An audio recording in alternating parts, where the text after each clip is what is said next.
I think school closing is an interesting policy moment for us to analyze a whole set of streams of political change. So one stream is, let me start with the most sympathetic view, that a lot of those schools have systematically underserved young people, delivered what Carter Woodson would call miseducation, and they deserve to be improved. That's my most sympathetic take. However, many of us have been making that argument for the last 30 years, and W.E.B. Du Bois and lots of other folks, including Carter Woodson and Ida B. Wells, have been making those arguments for a very long time. So a more critical analysis would suggest, again drawing from Du Bois, that Du Bois had this quote in his journal, Crisis, where he said that he developed Crisis magazine to chronicle the moans of the darker race, moans that would be attended to only when there was a profit to be made. And sometimes I think if W.E.B. Du Bois and Naomi Klein had a baby, that we are at that moment where there's a profit to be made in cities, a profit to be made in for-profit or even not-for-profit charter schools, in technology, in gentrification, in flipping real estate. And in places that I'm familiar with, like Newark, New Jersey, or New Orleans, or Philadelphia, or Chicago, there's a lot of real estate flipping now. There was an article in a Cincinnati or Cleveland newspaper probably 8 years ago in the real estate section where a guy said, you know, I'm a realtor, I'm buying up abandoned houses in a low-income neighborhood. You can get charter money, you know, about $5 grand a head, so you get 300 kids. Even if it doesn't work out, in 3 years you can flip it as an apartment building. So, so I'm really suspect of the motives of real estate entrepreneurs and many of the folks involved in technology and some of the more elite charter networks, that there's no accountability for what happens when those new schools fail. And I am no fan of failing schools for low-income kids. For 30 years I've written about them. I feel absurd arguing that they shouldn't be closed. But if they are to be transformed, they should be transformed for the same young people and those communities, and not flipped with new admissions criteria, new faculty, and then all of a sudden a miracle is announced. Underutilization is an argument that's been used in Detroit, in Chicago, and in Newark, and I guess now in Baltimore. I think that's a real problem. But I also think it's the outcome of a set of strategic policies that have disinvested in some communities and then announced, oh my God, they're in crisis. There are no people living there and they're shooting each other and it's unsafe and the light bulbs don't work in the red and green lights. So that's been strategically constructed. Is that totally conscious? For some people it probably is. For lots of us, we're just wandering in a history of the present that is producing downstream problems in some communities. I would feel, I would be more trusting of the strategy if there were some non-negotiables, which is to say, damn, these schools are under enrolled, and so we're gonna move community colleges into those places, or we're gonna move job training programs, or we're gonna set up battered women's shelters, or literacy campaigns, or economic and community development. I'm more suspect, as happened last week, when those schools get closed, and in Chicago, one of the buildings was sold for, I don't know, $3.5 million to a speculator. Then I think, boy, the story is good and the motives are bad. And so again, I'm sympathetic. I also know what gets lost for communities when a school is closed. That is the last public resource that those communities have. They don't have library branches anymore. They don't have local police. They have often rookies being sent in who are terrified, who are not always so kind to the community. The local school, even when it is producing devastating outcomes for young people, is a local resource that needs to be strengthened and resurrected, not stolen from communities. So I'm game for the problem of low numbers, but I think there are other ways we would figure this out if this were a wealthy white community. I think we would do amazing things in there and have a technology magnet and bus kids in. I think we would build universities and tech companies and ebooks and whatever all those innovative things are that I don't understand that people are building. But we wouldn't steal the last public resource from a community and say, this is for your good. Those communities know those schools haven't worked for them. In places like Philadelphia, it's very interesting, when they wanted to close a bunch of failing schools, under-resourced schools, and under-enrolled schools, the parents and the teachers mobilized with a kind of commitment to solidarity, which we're seeing all around the country, where parents and teachers and unions are really stretching to figure out where's the common good, where's the shared interests. And they've reimagined how those buildings could be used. But bumping them out into the private sector is just a cynical move to do a kind of real estate flip to make cities okay for rich white people again. We've seen what's happened in Manhattan. Real families barely live here anymore. And it's not just rich white people, it's corporations, it's internationals who own apartments. Cities need to be reclaimed for the people who are living there and for new people who should be welcomed there. But we can't steal people's schools in order to make room for, as we did in Chicago, the Chicago Renaissance. I'm actually willing to believe all these arguments are sincere. For 30 years I've been publishing. These schools are underperforming. We need to invest in them strategically. There are simple things we can do, we now know. We need high quality pre-K, right? We just need that universally. We need dedicated, high quality, inquiry-based, creative educators who are treated with dignity, not drive-by, not in for 2 years and out, not learning how to teach in a 2-month summer program, dedicated teachers and administrators who have flexibility to teach a high standards curriculum with a variety of assessments, not adults under surveillance, underinvested, and scripted to teach kids to a test. Those are the conditions for disaster. Private schools aren't doing the high-stakes testing for a reason. Wealthy districts want out of the high-stakes testing for a reason.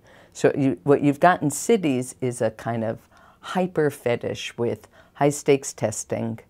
In a place like New York, I don't know Baltimore well enough, I'm sorry, but in a place like New York, we've expanded what's called choice, unregulated choice, which means kids can presumably choose to go to whatever school they want. The reality of that is that schools can now choose who goes to their school. So kids who are not academic superstars actually don't have a choice. They end up disproportionately dumped in neighborhood schools, and then on those tests we know they're not going to do very well. So those neighborhood schools in New York, I assume in Baltimore, in Newark, are overpopulated with struggling students who have very tricky academic histories and maybe some attitudes. High percentage of kids, special needs kids, and high percentage of English language learners, and high percentage of free lunch, not reduced, but free lunch. So you've overstuffed buildings with extremely high need students where you have much less experienced and sustainable teaching force. It's a formula for disaster. So you can put in new carpets and new sofas, but unless you change the educational conditions, the supports, the sustainability, bring in much more of social services, mental health in more of a kind of community school environment. You know, we can, Tony Alvarado used to say, we can rearrange the chairs on the Titanic, but unless we change the structural conditions as well as Jean Annion's point, which is unless we change the conditions outside of schools, there's only so much we can do inside schools, particularly when we over-allocate slots in community schools to struggling students and then cream off for magnet schools or selective schools or charter schools. If I were working with communities, one of the things that I would say is it's really important to get in writing that the local community children will still have primary access to those buildings. You can't like flip the school and then flip the student population. And then I think there's an important conversation to be had about what happens inside those buildings. Is it break into, if it's a high school, break into smaller buildings? Is there more intensive commitment to some kinds of professional development? Do you keep all the teachers? That's a conversation to be had with the union. But certainly in New York, the UFT years ago negotiated that when the school was transforming, for all the reasons that you identified. So out in Queens, I think it was Jackson High School, maybe. It then became the Jackson five small schools. And they had to keep 50% of the original teachers, right? But you need a couple of degrees of freedom around transforming a school. In Philadelphia, we tried to create small schools in the same buildings, same educators, same kids, and some were extremely successful. But I would say I was a little envious of the degrees of freedom to just shift things around a little that the New York labor community had negotiated. So the teachers' rights were still intact, so the tenure and seniority rights were still intact, but schools had a little flexibility around, you know, if you're going to build a social justice environment school, you want teachers who care about that. You can't just kind of name it that and force everybody in the building to do that. There's been, there's an article that Mike Fabricant and I wrote in The Nation recently about a kind of new commitment to solidarity unionism and solidarity between labor and community. We all know the history of Ocean Hill-Brownsville, where mostly a white Jewish teaching force led by Al Shanker was in opposition to a largely black and Caribbean community that wanted community control. And here at the Graduate Center, Marilyn Cattell, a political scientist, was like the Jew who betrayed the white folks, and she was like, they need community control. They should be able to teach Swahili and African American history and choose some of their own teachers. And we all know that was a disaster in labor community relations. And there were a whole set of black labor union members from across a variety of unions who wrote a letter to Shanker saying, don't do this. So there were like little pollen of solidarities starting to emerge.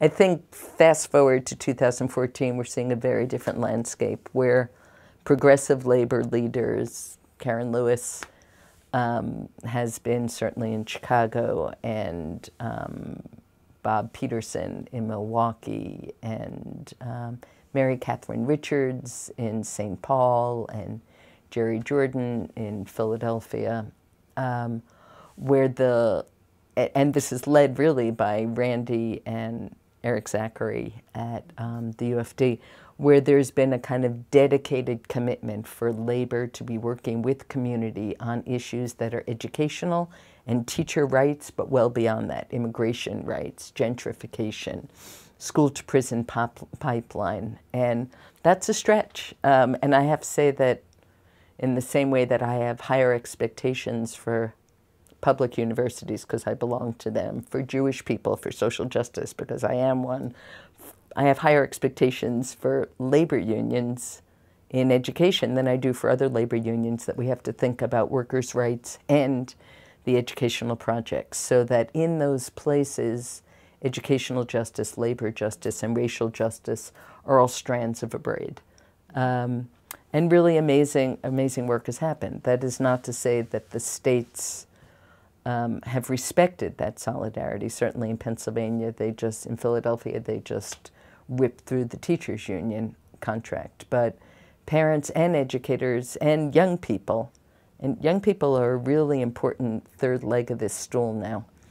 In places like Philly, in places like Newark, in New Orleans, young people are very much at the front of fighting for educational justice. You know, at the moment where there is an unbelievable groundswell, whether it's on school closings or high stakes testing or you know, not selling off school buildings to charter networks. You know, all of my comments, I want to distinguish mama, papa, social justice charters that started because people had were despairing about what was happening in their local school. Those are really different than the kind of industry of charters that has rammed its way through, where those directors are getting unbelievably high salaries in cities where we are hearing that there's not enough money to keep school buildings open. So that's when I get suspect. I want to believe those, oh my God, there aren't enough people, oh my God, they've been failing.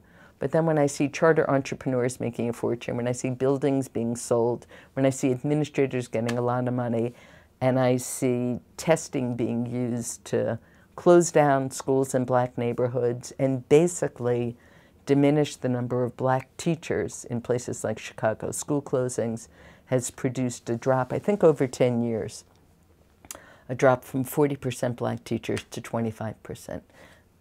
Then I'm just suspect that there's another agenda. I wish it weren't true. And I think all of those agendas are percolating. You know, there are very good people who are very pissed about their neighborhood schools being inadequate. You know, parents in those communities say, give me a voucher, give me a charter. I have no judgment about that. But that's not a position that top administrators can take about dismantling the public sector. He's an interesting guy, and he comes by his positions honestly, unlike, I would say, a lot of the white venture capitalists who are making a fortune, who are like behind the scenes on this stuff. But, you know, if Howard were sitting here, I'd say, so what's your image for the public sector? Who's in charge of all those kids who are not getting into charters, who are not getting vouchers? Or when the charters throw them out, what happens? Are we going to just shred this safety net the way we did in public housing and public health care, right? Obamacare being a footnote on maybe. But think, when I say public housing to you, you know what you think. I don't want you to go there with public education. I left University of Pennsylvania to come to a public institution because public should be for everybody. We are creating more segregated schools in the name of choice and accountability in these cities. So in Baltimore, we also, the young people are also the ones at the forefront of educational justice, and the Algebra Project there has been organizing around the school closings, and they've had a lot of challenges making inroads, but actually part of why we're doing this video is to assist with that organizing effort. They're strong advocates of community control, and I think that, and they think this too, that it hasn't been well defined. Right. You know, what do we mean by community control when we say that? And so in many cities, young people have been absolutely in the forefront and the primary stakeholders and political advocates for education reform. And what's interesting about young people, unlike old people, is that they do this amazing combination of critique and hope. Like, I feel like my generation is much more filled with like critique and despair, and young people, it's their lives. They understand. So they will critique school opening, but they also want a way to imagine. So what's a good school look like? I do work on stop and frisk and on public education. I feel like people's imagination for what a good school looks like that's not a testing factory is gone, and what's a safe community look like that's not filled with police and aggressive policing is gone. Young people really hold in their bellies a sense of, we've got to be able to create classrooms of inquiry, rigor, high standards, and a ton of scaffolding to get them there. teachers who care, teachers from the community, teachers who know how to pronounce my name. So the reason I think young people are so amazing is because they have so much at stake, and yet they are telling us in every way possible, in their attitudinal surveys, in their organizing, in their protests. Every time I'm involved in a lawsuit and I interview young people, what I hear is a deep desire to be respected and to be educated. Even kids in terrible schools where they haven't had a real math teacher for 20 years, where they're filled with long-term subs. When I say, tell me what a good classroom looks like, it's a teacher who puts red marks all over my paper and then says, I'm going to teach you how to write. You're not there yet, but we're going to get there. Or gives me a book that I can't understand and says, I'm going to help you figure out how to read this. In Newark, it is young people, immigrant young people, native Newark young people, queer kids, kids who are doing really, really well in school and kids who are struggling, who come together to say, we need better schools. We need to keep our schools, and we need better schools, and we need schools that educate us well.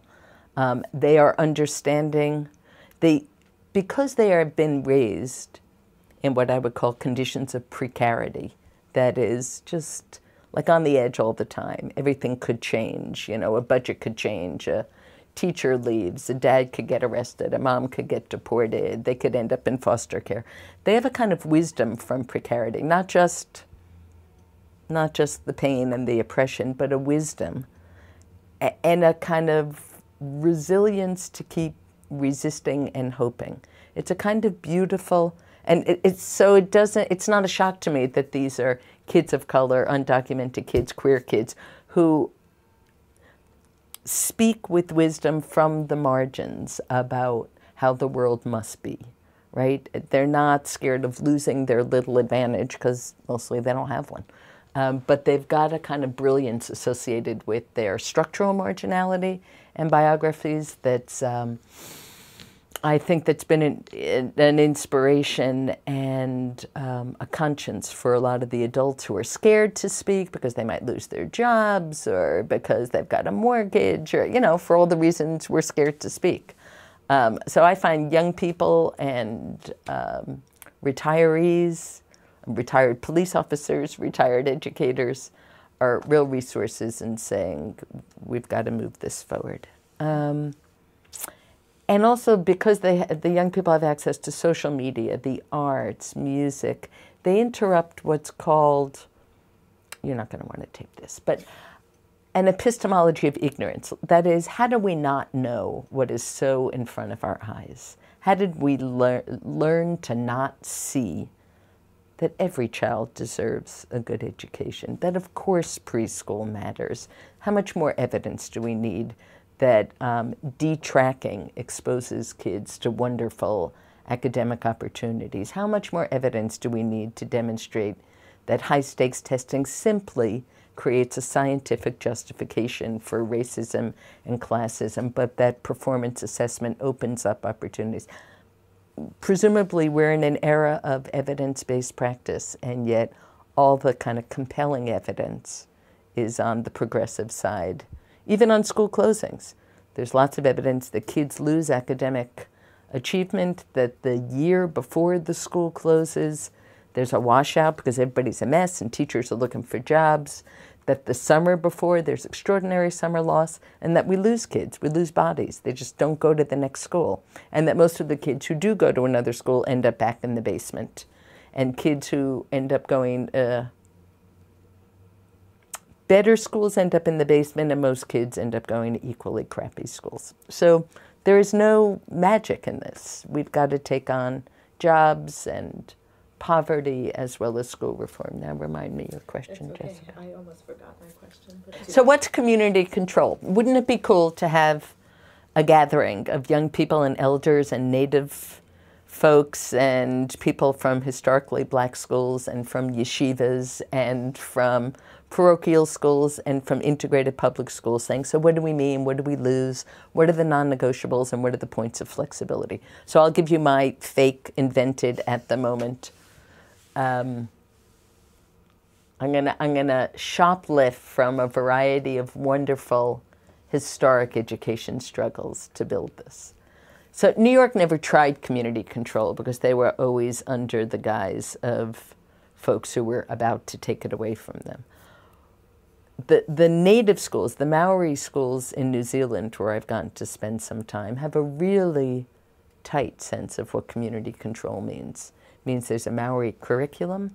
It means they have what's called language nests, preschools where kids learn their native language, where elders are teaching them, where members of the community are the governing body around those schools. And the Maori have a very strong, separate and equal civil rights struggle, right? So when I was there, I was like, wow, is this like the US in the 1940s, or is this future? And my white, naive desire for, oh, can we all be together? Like, I had to like put that in my suitcase and just see. And their argument is, let us develop our young people in our communities, root them in their histories, their language, and yes, only then can we come together when power is shared.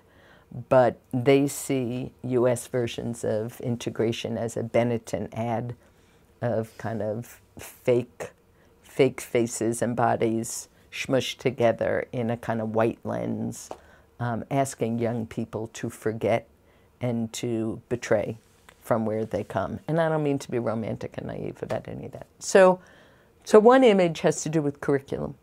A second image has to do with control over resources and hiring. And, you know, is there a risk? Of course, but denying communities access to resources and hiring has had a terrible risk of occupation, policing, and betrayal.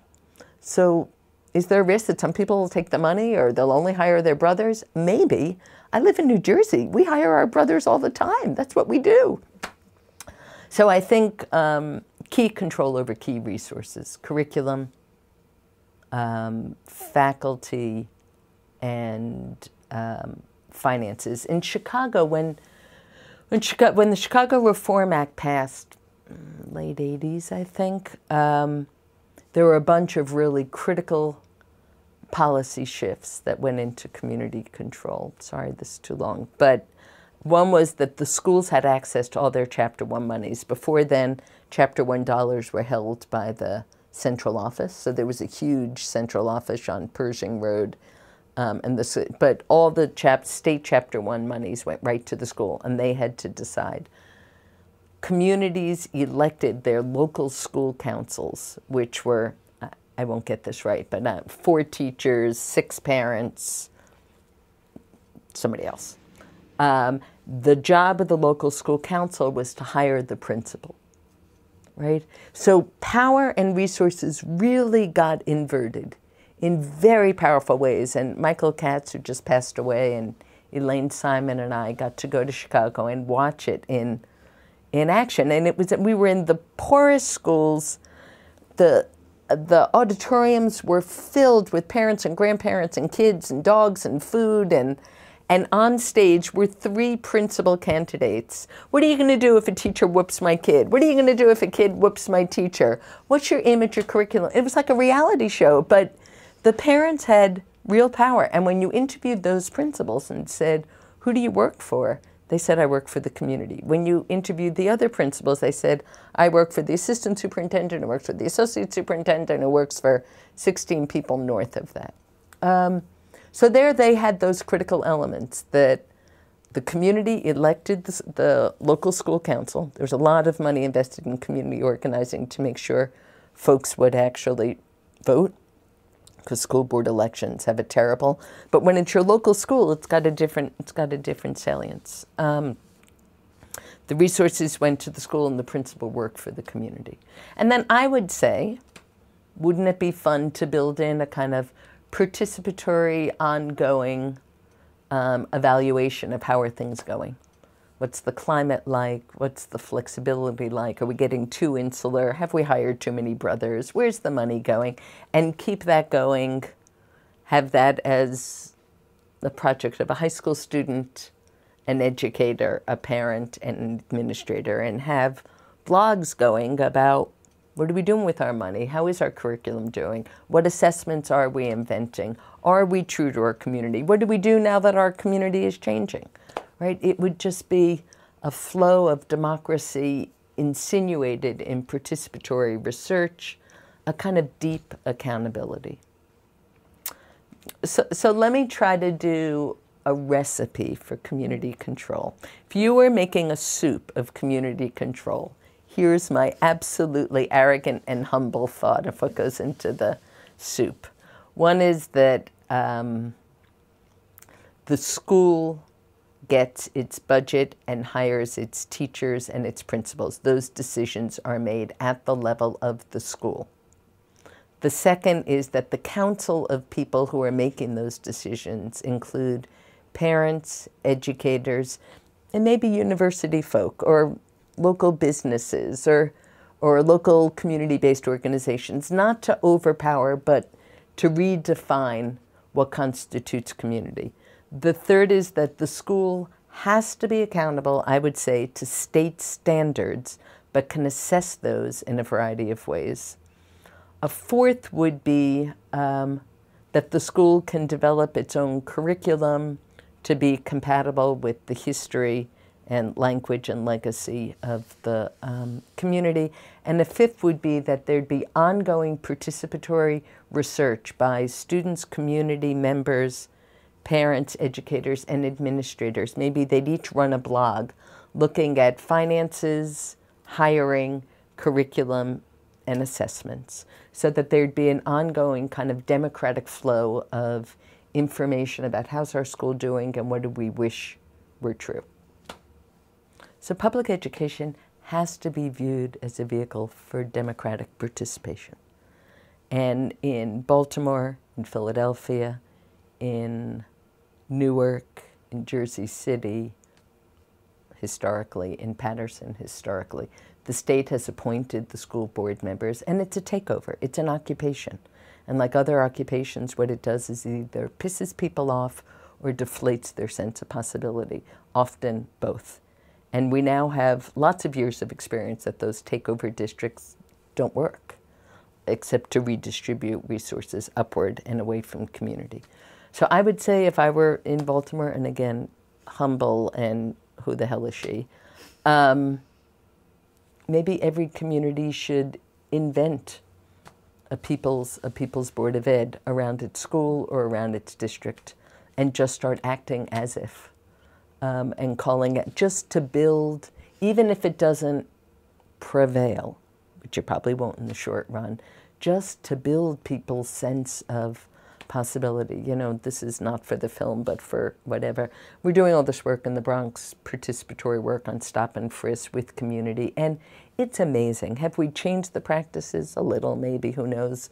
We're involved in the lawsuits, but the whole community is like engaged in knowing that this isn't right, this isn't natural, it doesn't have to be like this. Even white people say it's not, you know, and their allies, and, you know, they then gave the keynote at the American Psychological Association, and the muscle of democracy speaking back, denaturalizing injustice is very important.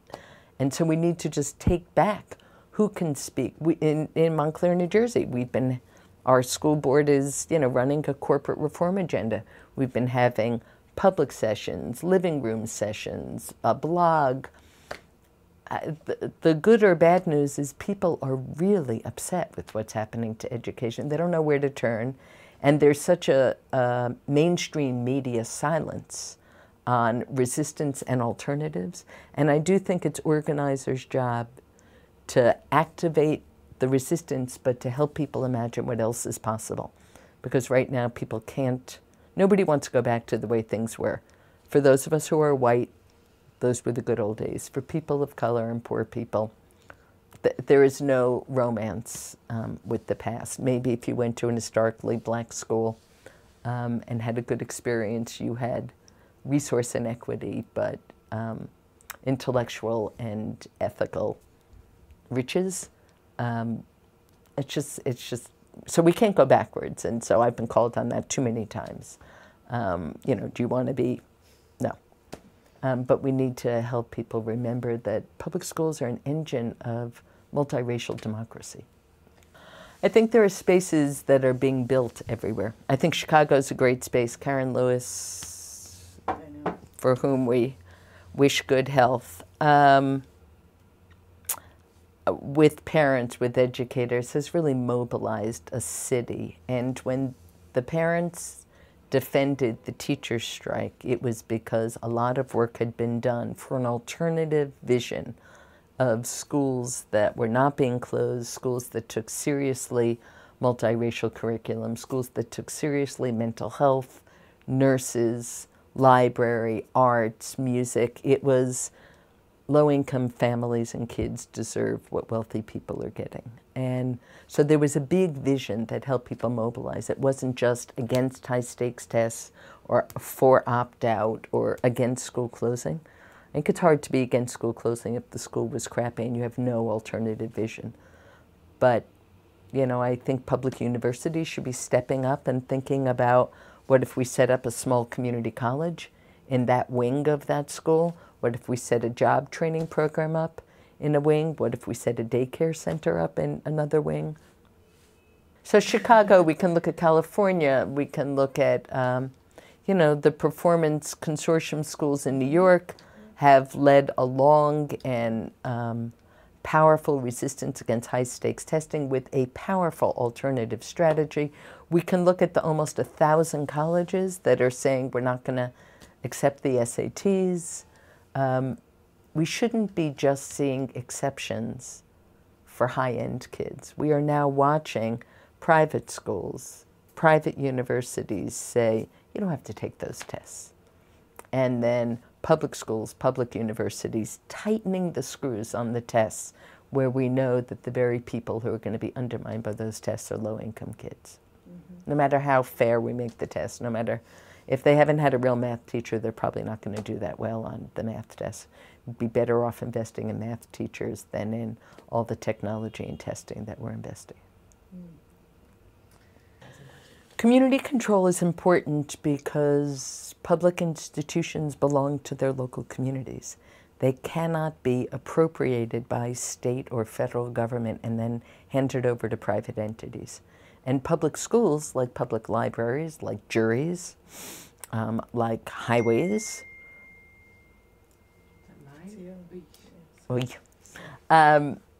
public schools like public libraries, juries, highways, clean air, clean water, those are public goods, public health. Without them, we all suffer. All the research on inequality gaps suggests that we all suffer in highly unequal countries. We are in probably the most unequal country in the world, if not the second or third. So community control becomes, in some ways, a simple enactment of restoring dignity, accountability, and democracy to the public education enterprise. Do I worry about it getting too local and too segregated? Absolutely. But I think we've seen the devastation of moving responsibility for schools outside of local communities. Yeah, you know, the economics of school closing is a complex question, and it depends on who's calculating. Are you going to talk about human costs? Are you going to talk about losing children who then don't show up anywhere else? Are you going to talk about transportation? Are you going to talk about the fact that you've got to keep those teachers, so now you're redistributing them? Again, nobody's talking about the cost of paying administrators too much money. Nobody's talking about the cost of all the technology we're investing to facilitate high-stakes testing. Nobody's talking about what it costs to test kids and then to hire testing surveillance companies to make sure that teachers aren't cheating. You know, if the erasures go from right to wrong, from wrong to right more than they go from right to wrong, then you like call in the testing police, and those are all costs associating with the kind of hyper-surveillance school closings. So I'm always suspect of economic arguments until I see the data, and I certainly haven't seen the data that it's cheaper to close a school than to keep it open. But we should be reimagining what you can use those buildings for. If there aren't enough kids, that's very expensive. But we're a country that has an unbelievably high unemployment rate. We're a country that should be investing in job training. We're a country that presumably believes in community colleges. So why aren't we setting up, you know, kind of green community colleges that are teaching people skills for green industries in these schools? When Hurricane Katrina hit New Orleans, Arne Duncan said that's the best thing that could ever happen to New Orleans public education system. And basically the public education system was closed and charters were brought in. Again, as I've said before, charters are a real hybrid noun. There are a small percentage that are absolutely social justice, mama, papa, local, community-based, community control institutions. Most of the charters that are emerging now are part of well-funded by venture capitalists, charter networks where the directors get a lot of money. There's no accountability to the local community. There's many drive-by, Teach for America, fast-track teachers who kind of burn out after a few years. They call that churning, and they think it's an okay idea rather than experience longevity, apprenticing, building communities of trust. So I'd say there's a couple of different groups behind the school closings. I think real estate interests are pretty central. In the cities I know well, in Chicago, in Newark, in Philadelphia, I think school closings are absolutely central. I think charter entrepreneurs and, quote, innovators are absolutely central. There is a well-documented commitment spoken by Broad Foundation, Walton Foundation, and sometimes Gates, to replace, quote, innovate, to replace the public schools with networks of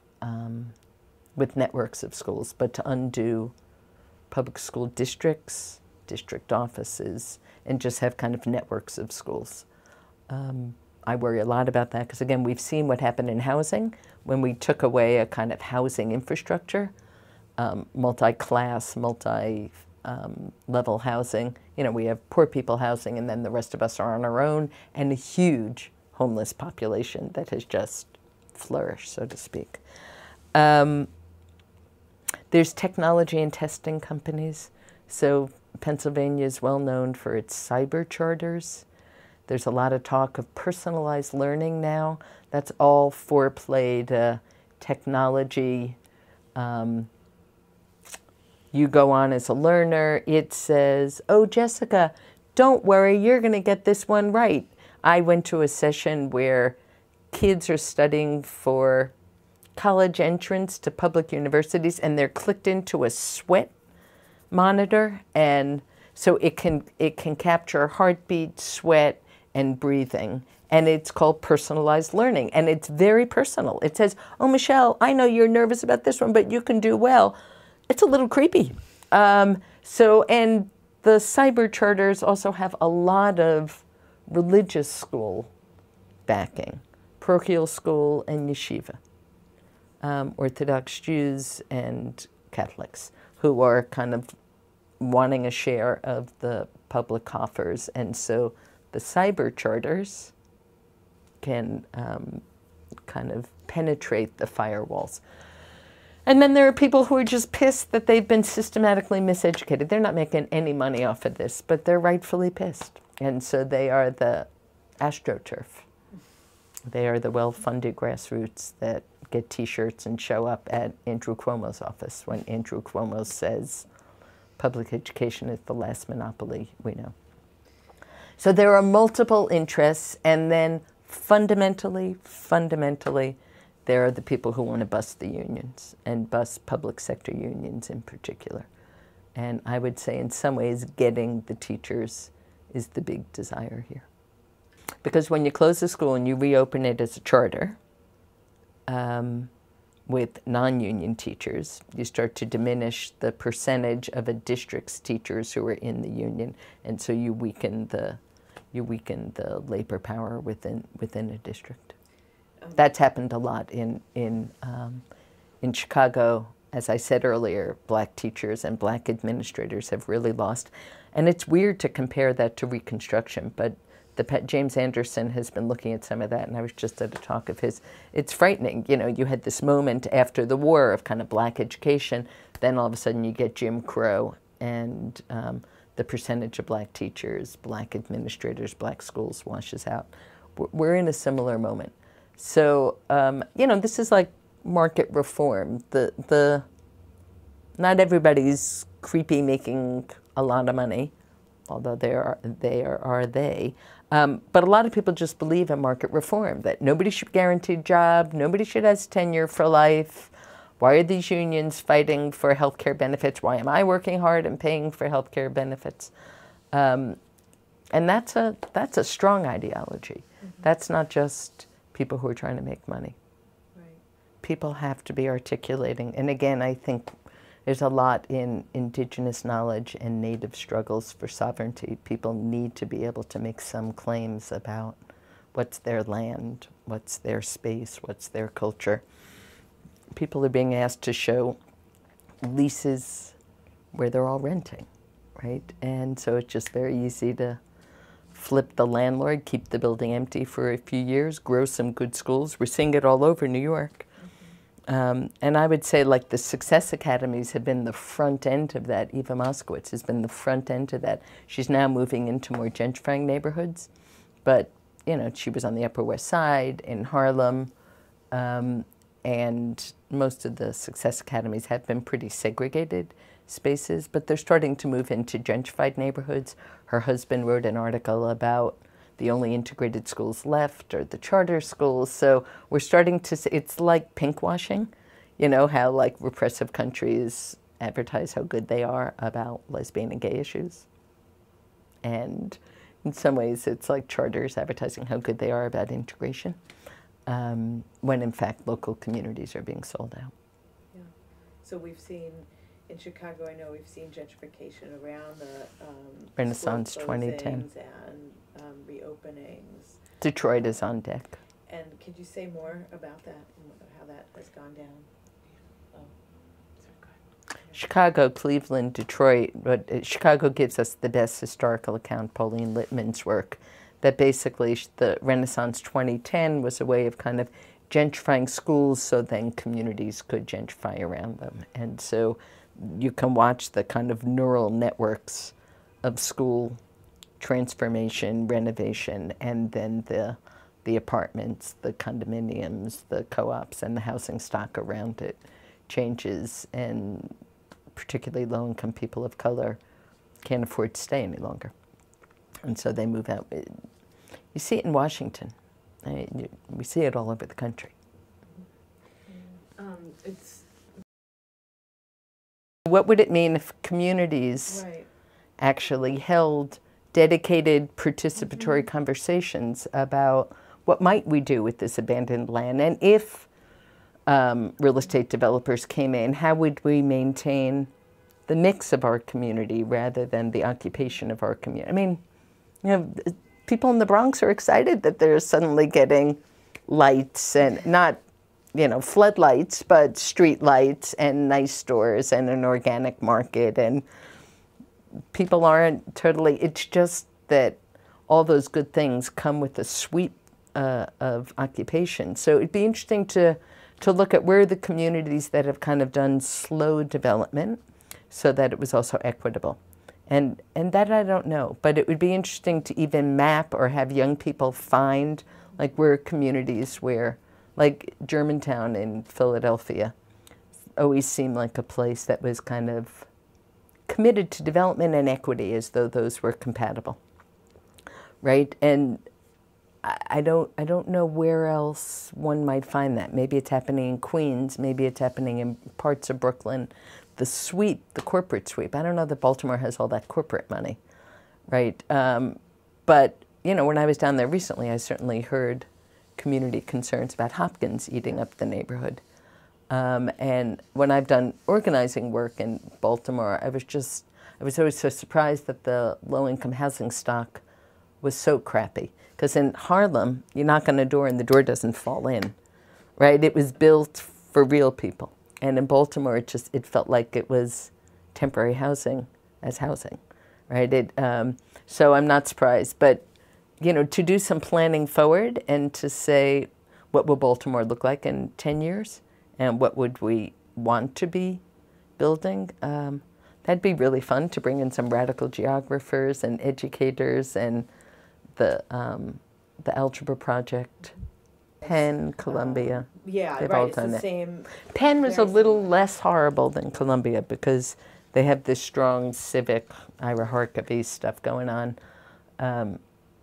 But by day they were, you know, by day they were running soup kitchens, and by night they were buying up buildings. Right.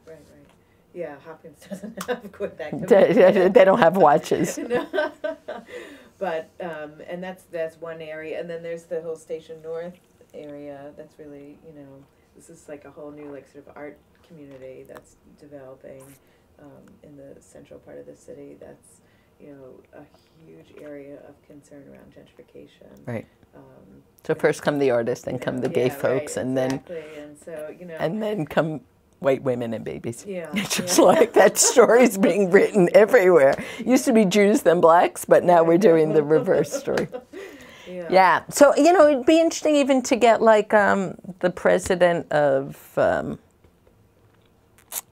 University of Maryland, Baltimore County. He's a guy with Freeman, who thinks a lot about equity. For him to meet with David Wilson from Morgan and you know, whoever it is from Towson and Hopkins, and say, all right, we have an obligation to think through how to keep Baltimore, and develop. I mean, I don't even know where those lines are, but I know that schools and policing are being used as the front edge, at least in New York. So where we see the heavy stop and frisk are those kind of gentrifying borders. The challenge is really that there's so many silos, so the people who are really concerned about urban education are just thinking about urban education. Well, that's why, I mean, the piece that Jessica Ruggles and I wrote about circuits feels more and more important, that if we're just working in schools, we're dissociated from everything, from the housing issues, from the social welfare issues and the criminal justice issues, and from the health. We've had a bunch of meetings here recently, since de Blasio's been in, kind of quiet meetings around school discipline, bringing together police, schools people, juvenile justice, the New York Civil Liberties Union. And, you know, in the beginning, because under Bloomberg they all fought and hated each other, and it's been interesting to see the public university as a space where solidarities can start, you know, where we can start to figure out what's the common ground. You know, so a common ground was, can we take handcuffs for kindergartners off the table? That's a place to begin. And that was controversial. But to start to build, and I do think universities have an interesting role to play, because there aren't other places where people can come together across. I mean, we've certainly exploited the Graduate Center in that way, and it's been really terrific. And I feel like folks who didn't want to talk have to now have conversations. Trying to bring those folks. It's another nice thing about youth organizing is they don't work in silos. They understand the deep and intimate connections between various forms of oppression and resistance, and so they get it that if my dad gets deported and my mom's in prison, that affects my school. Those aren't separate sectors. So they keep us honest in that way.